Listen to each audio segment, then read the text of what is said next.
Hey guys, welcome back to the Film Fan Club. My name is Sam Carrico, and today we're talking about Black Mirror Season 3, Episode 2. It's called Playtest. It is about this guy named Cooper who is kind of on vacation. He's going all around the world, you name it, anywhere. He's been there. And he's in Europe. He's in England, I believe. And yeah, he's in England on the last part of his tour. And he hooks up with this chick and kind of reveals some backstory. He's got a bad relationship with his mom because his dad died from Alzheimer's, so he's kind of trying to avoid his mom, which is kind of why he's on the trip and everything. But he needs money to get back. He's about to go home and he needs some cash so that way he can make the flight. And he signs up for this really kind of experimental gaming software. You know, those people that test out games and stuff like that. He signs up to do that, but it's this experimental kind of virtual reality, audio visual kind of thing. So he goes there and they implant a thing. And this is spoilers, by the way.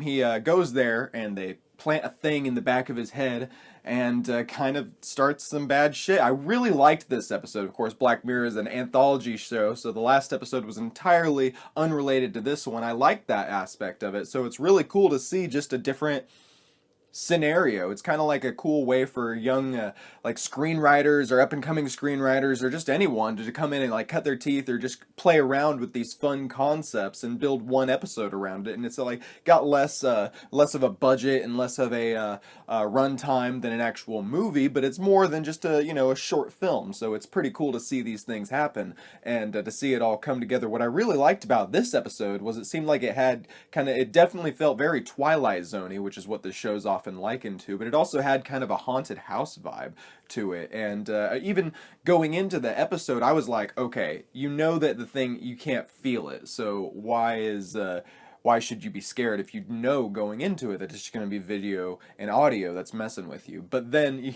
you start to go through the episode and I'm like, oh man, I would be terrified in this situation, even if it was I knew it couldn't hurt me physically. So the fact that it could go into his brain and pick out the things from his childhood are just scary because it makes you wonder, like, what are the scary things that you've repressed or kind of just didn't want to talk about or just didn't even want to think about that it would try and bring up and bother you with. So that's pretty scary to think about and just scary to put in any concept.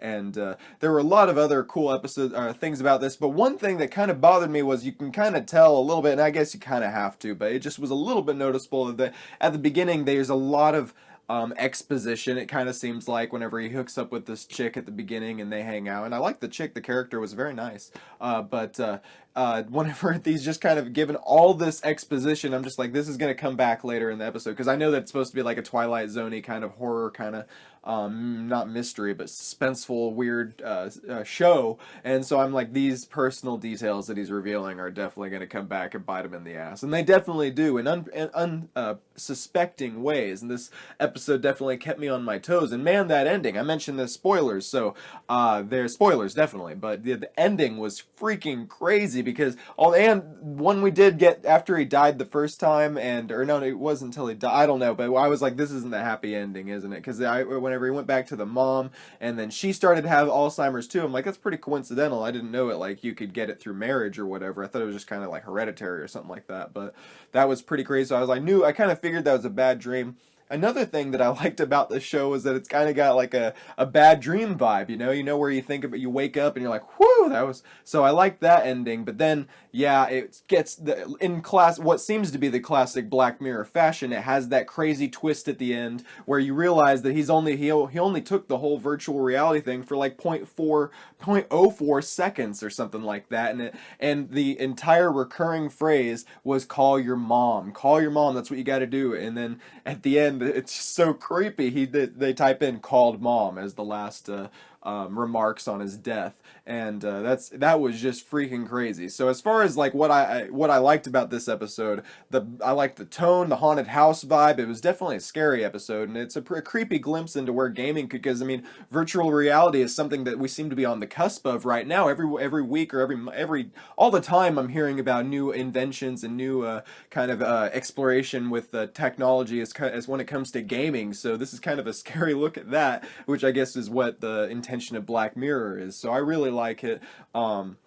The future is bright indeed, and I can't wait to see some more of this show. And I'll also be reviewing more of The Crown. I just started that. I reviewed episodes 1 through 3, and I also talked about the first episode of season 3 of Black Mirror, excuse me. So make sure you check out my reviews of The Crown, Black Mirror, some Throwback Thursday videos, as well as our Monday news dump. The general gist I'm trying to get across is that we got a lot of cool videos up here on the Film Fan Club channel, so make sure you subscribe for all that stuff. And you can follow me on Facebook and Twitter as well. My handle is @SamuelD Carrico. Thanks a lot for checking this video out, guys, and I'll see you in the next one.